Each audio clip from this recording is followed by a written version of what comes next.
Bienvenue sur ce podcast du monde de Lulu. Je suis Clara, accompagnante à la naissance et maman de 2 enfants, Lucas et Eva, 5 ans d'écart en instruction en famille. J'ai créé ce podcast pour parler de façon positive de la grossesse, de l'accouchement et de parentalité. Le but, c'est d'écraser les clichés pour reprendre confiance en soi et en son corps. Tu trouveras ici des témoignages personnels, des réflexions professionnelles, des discussions intimes ainsi que des interviews. Et ce, en toute bienveillance. Sache que chacun de ces épisodes sont le fruit de mon propre cheminement, autant personnel que professionnel.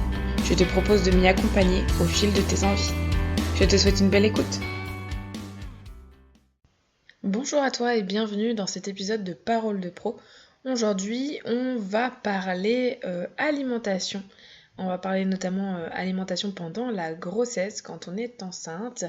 Et sachez tout de suite qu'il y aura un second épisode où on va parler alimentation du postpartum.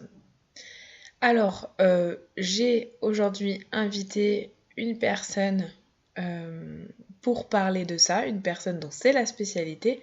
Je vous propose de souhaiter la bienvenue à Alice Rod, qui est diététicienne spécialisée dans l'alimentation autour de la maternité, donc la femme enceinte et le petit enfant. Du coup, bonjour Alice et bienvenue. Est-ce que tu pourrais nous faire une petite présentation de qui tu es et comment tu travailles? Alors bonjour Clara, merci de m'avoir invitée. Donc je suis Alice, je suis diététicienne spécialisée dans la périnatalité et en pédiatrie. C'est-à-dire qu'en fait j'accompagne les bébés, les enfants, les parents dans les étapes de la vie. Donc avant la grossesse, pendant la grossesse, en postpartum, pour la diversification alimentaire des bébés, si on veut une alimentation plus végétale par exemple. Et puis pour les parents et les enfants qui font face à des difficultés alimentaires, diabète gestationnel par exemple pour la grossesse et puis troubles alimentaires pédiatriques. D'accord, ok, très bien. Donc c'est très concentré en fait. Il y a beaucoup de choses. Il y a beaucoup de choses. Alors, on va tout de suite rentrer dans le vif du sujet. Aujourd'hui, comme je le disais dans l'introduction, on va parler de l'alimentation de la femme enceinte. Est-ce que d'emblée, tu aurais 3 conseils à donner à une femme qui est enceinte et qui nous écoute? Alors oui, et le grand premier conseil que j'aimerais donner, c'est souffler et sourire à son assiette. C'est vraiment le moment de voir son assiette comme un moyen de prendre soin de soi par l'alimentation. On pense souvent que plaisir rime avec déséquilibre, mais non, le plaisir est vraiment central dans l'équilibre alimentaire pour tout le monde, mais encore plus pendant cette période de la vie. Donc, souffler et sourire à son assiette serait mon premier conseil. Le deuxième conseil va un petit peu découler de ce premier. C'est de se faire confiance, de faire confiance à son corps. Notre corps a vraiment le même objectif que nous, se sentir bien, rester bien dans sa corpulence. Il sait faire et il sait vraiment ce dont il a besoin. Donc, c'est vraiment le moment de se mettre à l'écoute de ces signaux et de ce qu'il est en train de nous dire. Et puis, le troisième, c'est le moment de penser à l'après, quand bébé sera là. Donc, de commencer à prendre soin de soi et d'apprendre à prendre soin de soi pour savoir bien le faire aussi après l'accouchement, quand bébé sera avec vous.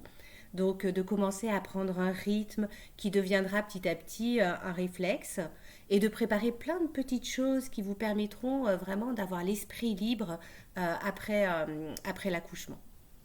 D'accord. Donc déjà, ce qui est bien, c'est que pour la première question, on est déjà dans la déculpabilisation et dans l'autorisation. Et ça, c'est cool. C'est intéressant de préciser ça aux femmes, qu'elles peuvent se faire confiance et s'autoriser. Euh, Qu'est-ce que tu pourrais rajouter sur le fait si on prend le sujet des envies particulières de grossesse, parce que tu disais que on n'est pas forcément dans la, il faut pas être trop le fait de regarder ce qu'on mange et trop scruter ce qu'on mange, s'autoriser et se faire confiance. Et du coup, pendant la grossesse, c'est vrai que parfois, il y a de nombreuses femmes, et puis bon, c'est aussi un mythe, hein, mais il y a de nombreuses femmes qui ont des envies très particulières. Qu'est-ce que tu dirais à ce sujet aux femmes-là pour qu'elles déculpabilisent aussi du coup? Alors, oui, c'est normal et c'est pas du tout un mythe, hein, parce que il y a des changements physiques, hormonaux durant la grossesse qui vont avoir un impact sur l'appétit et puis un impact aussi sur le métabolisme, donc une façon différente de métaboliser notamment les sucres. Donc, par exemple, sur l'appétit, l'appétit peut être augmenté par un système hormonal qui change en début de grossesse. L'utérus qui vient un petit peu compresser l'estomac va faire que l'appétit va être modifié en fin de grossesse. Et sur le métabolisme des sucres, c'est pareil. Voilà, on a une insulinorésistance qui peut se mettre en place, qui est un peu plus importante en fin de grossesse et qui fait que on a des envies et des besoins de sucre un petit peu différents. Donc les fringales pendant la grossesse, elles ne sont pas exceptionnelles et ce sont des envies fortes, hein, qu'on peut trouver aussi en dehors de la grossesse, mais qui vont se diriger vers un aliment en particulier. Alors on pense souvent des fringales vers des aliments qui nous semblent être des mauvais aliments, comme le chocolat, parfois les produits salés. Les biscuits apéritifs, ça peut être aussi des biscuits sucrés, mais on peut aussi avoir des fringales sur des choses tout à fait nutritives, hein, comme l'envie de fraises qu'on peut entendre et peut-être qu'on a connu, l'envie de produits laitiers. Enfin, peu importe, ces fringales, il faut se dire qu'elles sont normales et puis c'est vrai qu'elles peuvent être accentuées pendant la grossesse et pour pas que justement elles nous culpabilisent ou qu'elles nous entraînent dans quelque chose d'ingérable, de déséquilibre alimentaire, eh bien c'est là où ce qu'on disait dans la première partie, où il peut être intéressant de prendre soin de son alimentation et de manger de façon régulière, de manger des repas qui soient bien nutritifs pour éviter d'accentuer ces fringales. Et comme ça, quand la fringale arrive, l'envie arrive, on peut y répondre plus sereinement. Si j'ai fait un bon repas à midi et que j'ai une envie de chocolat dans l'après-midi, je vais manger mes chocolats beaucoup plus sereinement si je suis pas en plus affamée parce que j'ai pas mangé comme il fallait sur mon repas de midi. Et puis si je mange un petit peu plus que d'habitude du fait de cette envie qui vient s'ajouter à mon repas, j'aurai certainement moins faim au repas suivant. Donc tout ça va se rééquilibrer. Donc surtout, même après une fringale et un grignotage ou une collation, parce que c'est pas mal d'apprendre un petit peu à accompagner ces fringales, on se culpabilise pas et on ne saute pas de repas, mais on peut faire tout à fait un repas plus léger si on a moins faim.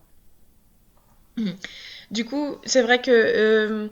alors, pour l'anecdote, moi j'avais envie de crêpes. C'est très particulier. Mais du coup, donc t'expliques bien que c'est normal et que, encore une fois, de toute façon, ça rappelle ce que tu as dit au début, que le corps il s'autorégule et que notre alimentation, au final, elle s'équilibre sur la journée. Mais alors évidemment, l'alimentation, c'est pas le problème que de la grossesse, mais quels sont pour toi, du coup, en prenant en compte tout ça, les aliments à privilégier pendant la grossesse? Oui, pour justement pas être finalement victime de ces fringales, je dirais, en effet, prendre soin de son alimentation pendant la grossesse et avec des aliments qui sont encore plus intéressants à ce moment-là, c'est important. Bien manger, c'est valable, hein, pour tout le monde, hein, mais c'est vrai qu'on entend des fois pendant la grossesse, il faut manger pour deux. Je pense qu'on a bien compris que ce n'est pas le cas, surtout pas en début de grossesse. Les besoins énergétiques sont très peu augmentés en début de grossesse. Mais en fait, il faut manger mieux pour deux.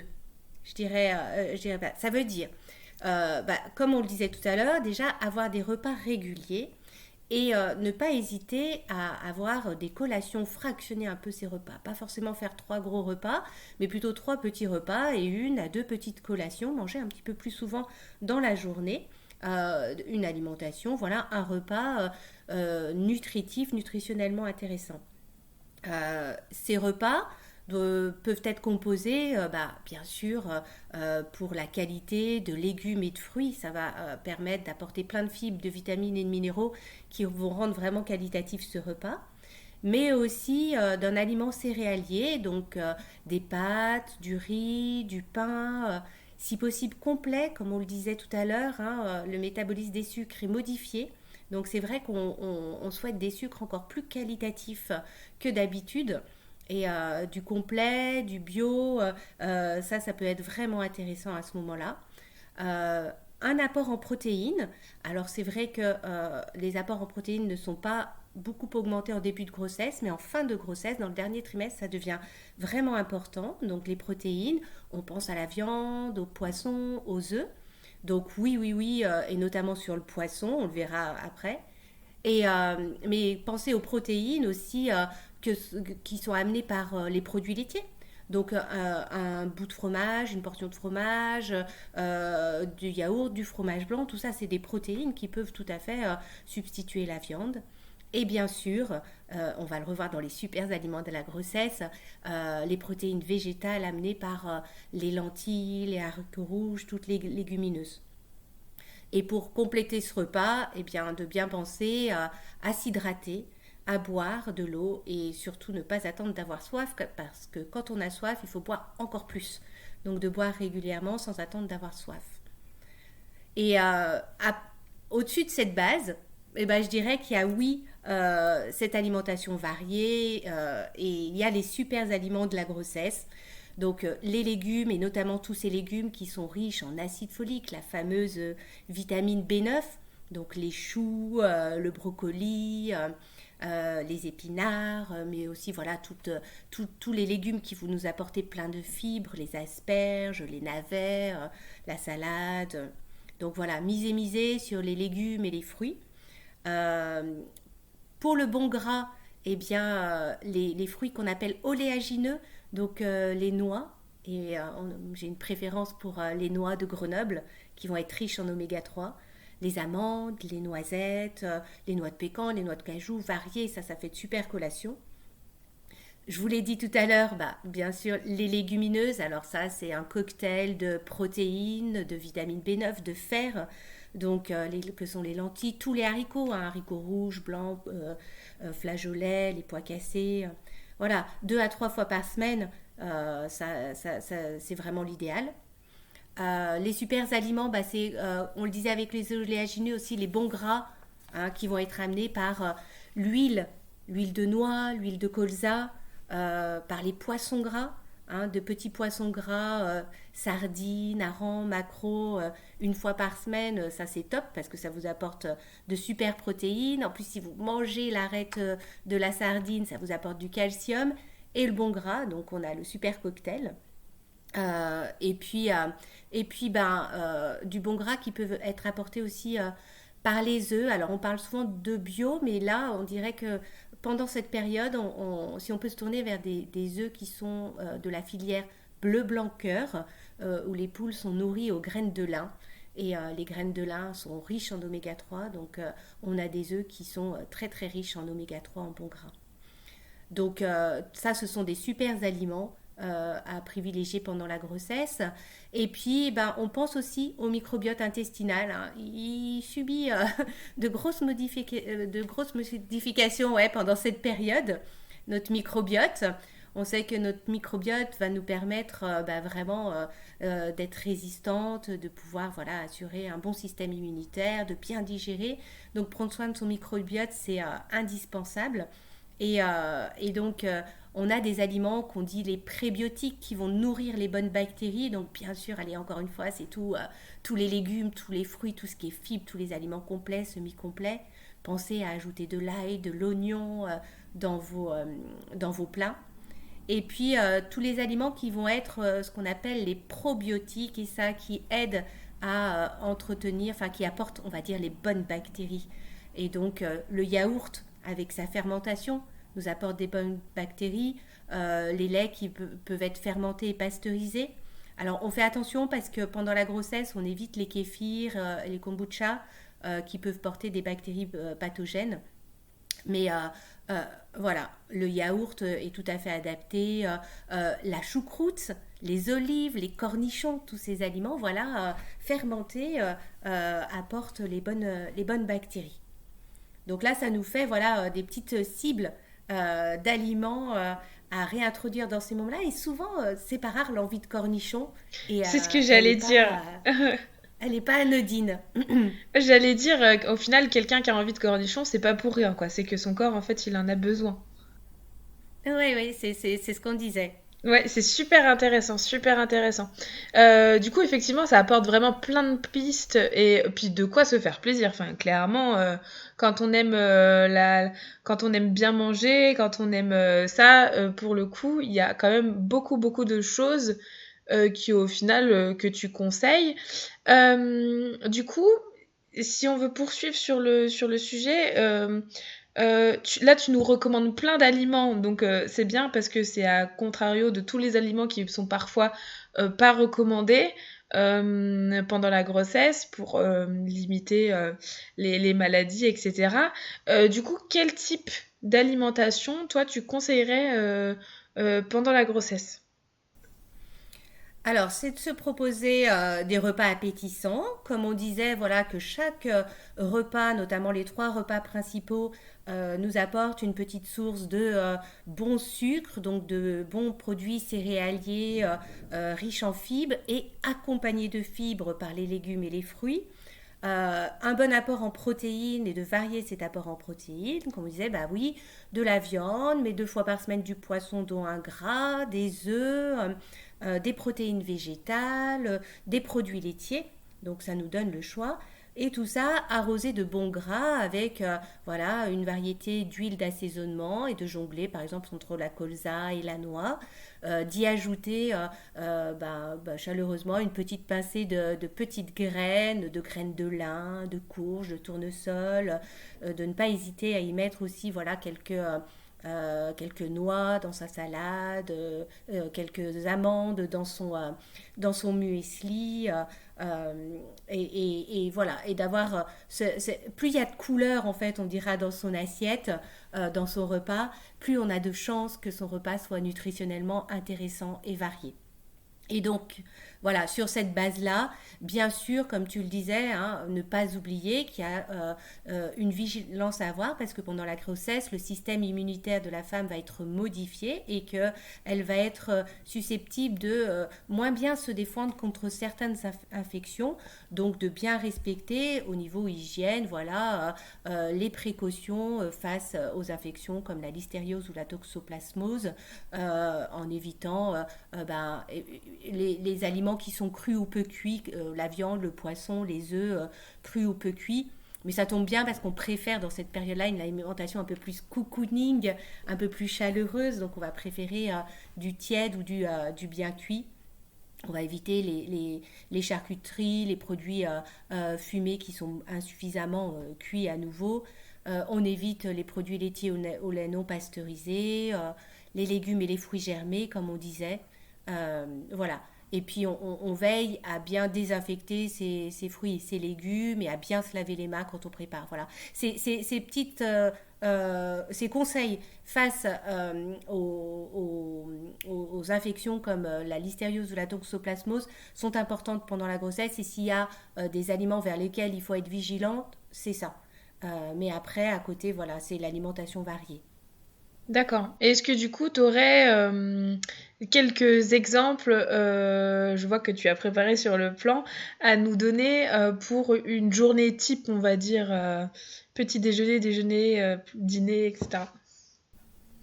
Oui, alors par exemple pour le petit déjeuner, ben, se proposer un muesli peu sucré, dans l'idéal un muesli fait maison, comme ça on y a mis toutes les saveurs qu'on souhaitait, hein.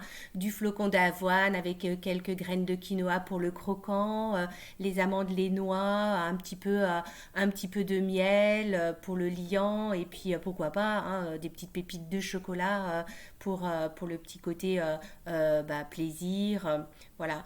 Ou on peut se faire de belles tartines de pain complet avec du beurre, mais on peut penser aussi à une bonne purée d'amandes sur sa tartine de pain.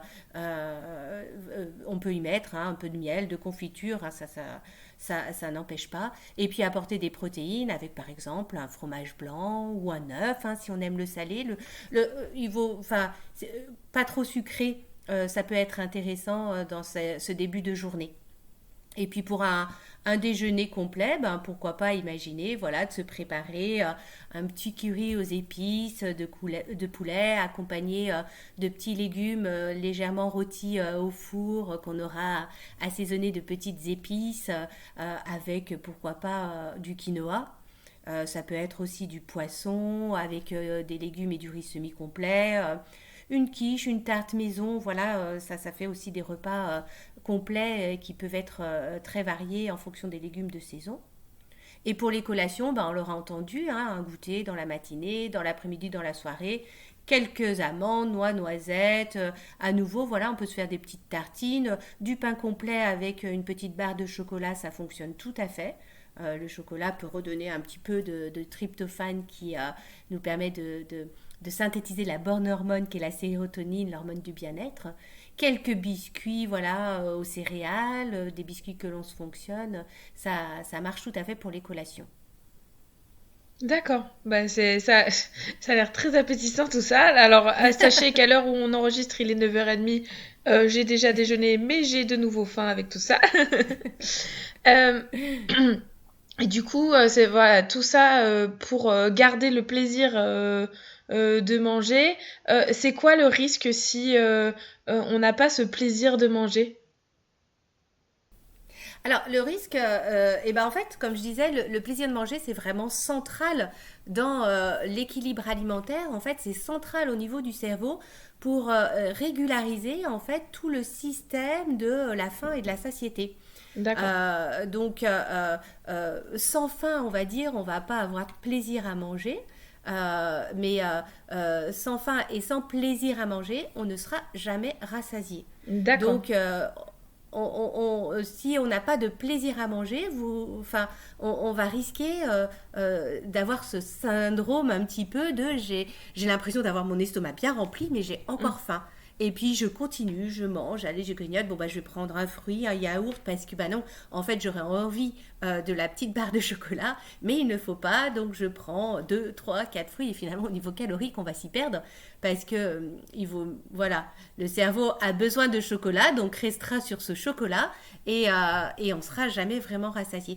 Donc le plaisir il est central, et c'est pour ça que finalement, avant de commencer son repas, c'est de se poser la question, est-ce que j'ai faim? Oui. À quel niveau? Enfin, est-ce que ça gargouille dans mon ventre? Est-ce que j'ai des signaux qui me montrent que finalement, bah, je suis en manque et il va falloir que je passe à la station essence, j'aime bien dire. Mais aussi, bah, quand je me suis proposé ce repas bien équilibré, là, j'ai entendu Alice qui parlait sur le podcast de Clara, je me suis proposé un repas bien équilibré, mais et là-dedans, là, à l'instant T, qu'est-ce qui me fait vraiment envie? Oui. Qu'est-ce qui va me faire plaisir?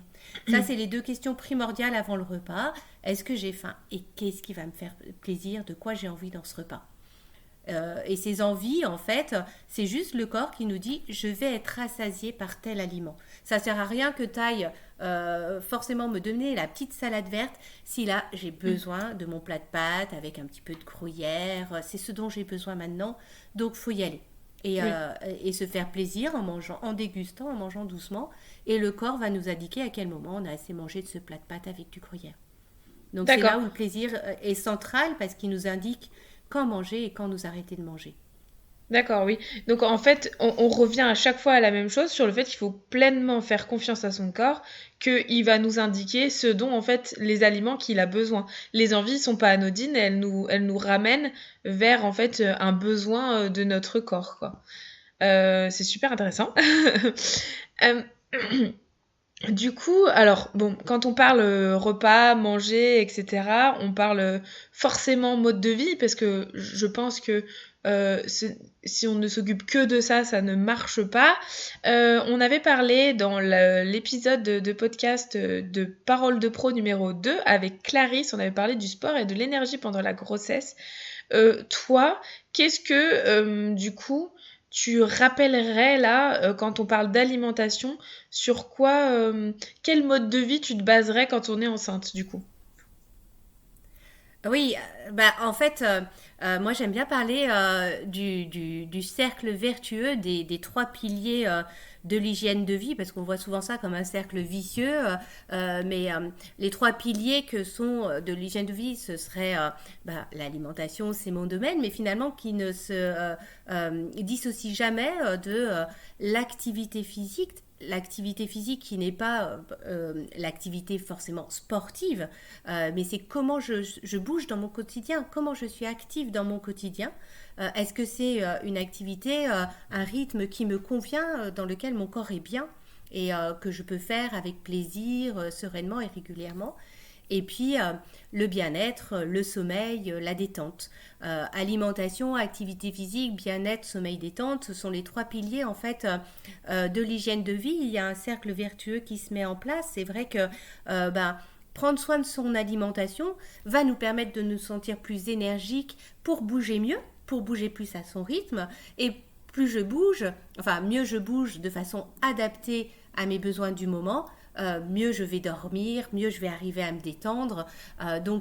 Toujours regarder ces trois piliers et se dire ben, où j'en suis pour chacun de ces trois domaines et par lequel je peux relancer en fait le bon rythme de ma bonne hygiène de vie. Donc c'est aussi d'apprendre à se connaître. Donc dans les consultations diététiques, on accompagne pour que les personnes se connaissent sur leur équilibre alimentaire parce qu'il y en a autant que de personnes différentes, donc chacun a son rythme alimentaire, mais de se connaître aussi sur bah, ma façon de bouger, quelle est celle qui me convient. Et dans cette période de la vie qui est la grossesse, celle qui est adaptée à moi et à là où j'en suis dans ma grossesse, donc de bien en parler avec son médecin, sa sage-femme, et de se connaître aussi au niveau du sommeil, de la détente. Quels sont mes besoins en termes de sommeil? Qu'est-ce que c'est que pour moi une bonne nuit de sommeil? Est-ce que c'est 23h, 7h? Est-ce que c'est 10h, 4, 5h du matin? On est tous différents. Donc, c'est important voilà, de se connaître sur chacun de ces piliers et quel est mon équilibre d'activité physique, quel est mon équilibre de sommeil, quel est mon équilibre alimentaire, et de toujours se dire que bah, si au niveau de l'activité physique je ne suis pas top en ce moment, je peux par l'alimentation et le sommeil relancer un petit peu la machine et le cercle vertueux. Est-ce que quand on prend toute cette base que tu nous as donnée, déjà une énorme base, hein, moi je pense que si on part déjà là-dessus, on a déjà plein de pistes pour bien se nourrir et, quand on est enceinte, et puis encore une fois déculpabiliser. Est-ce que pour toi tous ces conseils sont suffisants pour pallier aux fameux petits problèmes courants de la grossesse comme les maux d'estomac, les reflux, enfin tout ça? Et si c'est pas suffisant, quels sont les conseils que tu aurais à rajouter? Parce que c'est vrai que c'est quand même la question la plus courante. Qu'est-ce que je fais contre les nausées, les reflux, etc. Ouais, c'est vrai que parfois ça peut être très handicapant, très fatigant tous ces petits soucis liés à la grossesse. Alors les conseils de base, oui, notamment par exemple le fractionnement des repas, le fait de faire plutôt trois petits repas et une, deux, voire trois collations, ça, ce sera le conseil de base pour tous les petits maux. Hein, que ce soit bah, les nausées ou les brûlures gastriques, les reflux. Donc, mais après, on peut avoir des petits conseils un petit peu adaptés. Alors, ça va être aussi des conseils d'hygiène de vie, par exemple, contre les nausées. On va essayer d'éviter de rester trop longtemps sans manger parce que notamment, bah, comme on disait, ce métabolisme des sucres qui fait que on a plus de risques un petit peu d'hypoglycémie. Alors, pas forcément très forte, hein, mais du coup, l'hypoglycémie va accentuer ce ressenti de la nausée et du vomissement. Donc de bien manger régulièrement, d'apporter régulièrement des petits aliments qui nous apportent du bon sucre, donc des produits céréaliers. Et de faire des petites quantités à chaque fois, un petit déjeuner, une petite collation, un petit repas de midi, une autre petite collation, voire deux petites collations dans l'après-midi. De ne pas rester trop longtemps sans manger, mais de laisser quand même 1 heure et demie sans manger. D'accord. d'accord? Hein, au minimum entre deux petites prises alimentaires. On évite les aliments qui vont être gras, hein, qui peuvent accentuer, donc gras et notamment les graisses cuites. Et là, on privilégie d'autant plus les graisses crues, les huiles que l'on rajoute après, tout ce qui est frit. Et puis, on fait attention à ce qui est épicé aussi Ouais. pour ces moments-là. Même si on va conseiller, par exemple, une petite infusion au gingembre ou de rajouter... le gingembre peut avoir un effet bénéfique sur les nausées. Euh, mais voilà, on évite sinon de trop épicer les repas. En tout cas, ça vaut le coup de tester, d'essayer sans épices, avec épices, et on voit si ça fait une différence. D'accord. Ouais.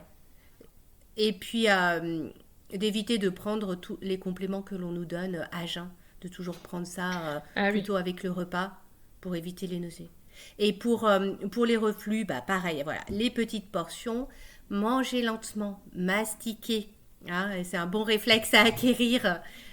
Et ça, en fait, c'est pour aider justement après le travail de la digestion et d'éviter que ça mouline et que ça passe du temps dans l'estomac et dans les intestins.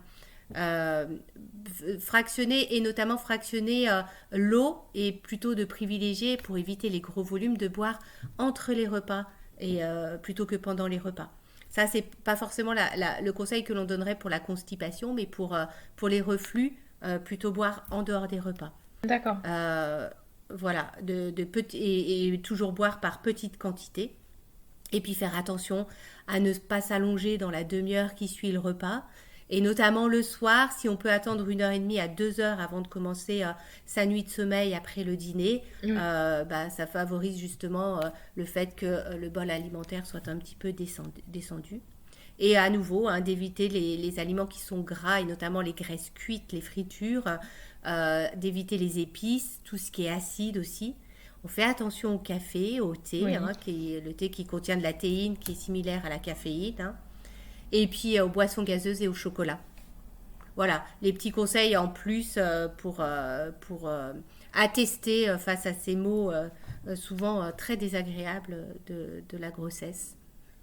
Mais en plus, enfin, je veux dire, ça, c'est des choses. Moi, je sais que j'ai souvent mal à l'estomac, même en dehors de la grossesse. C'est des choses que j'ai appris quand j'étais enceinte, que j'ai mis en place et que aujourd'hui, je continue à mettre en place parce qu'au final, c'est valable tout le temps. C'est-à-dire qu'on est plus sujette à des reflux et aux maux d'estomac, etc.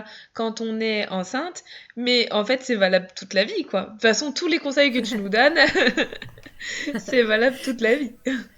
Peut-être pas pour les épices, on aime Oui, voilà. manger épicé, mais oui, fractionner, mastiquer, Et manger lentement. ne pas se coucher et éviter les aliments frits. Moi, je sais que je mange de la friture. Après, j'ai une Ah digestion ouais. catastrophique. Bon, après, ça vient de moi, mais du coup, c'est intéressant de prendre en compte tous tes conseils, euh, que vous soyez enceinte ou pas, mais du coup, d'autant plus si on est enceinte. Du coup, on va finir cette première partie. Je te remercie beaucoup, Alice, de nous avoir parlé de tout ça. On se retrouvera pour un deuxième épisode de Parole de Pro avec toi pour parler de l'alimentation pendant le postpartum. Je te remercie beaucoup et je te dis à bientôt. Merci Clara, à bientôt. Ça y est, c'est la fin de cet épisode et j'espère qu'il t'a plu. N'hésite pas à t'abonner. En tout cas, à très vite ici ou sur Instagram. Plein de belles choses.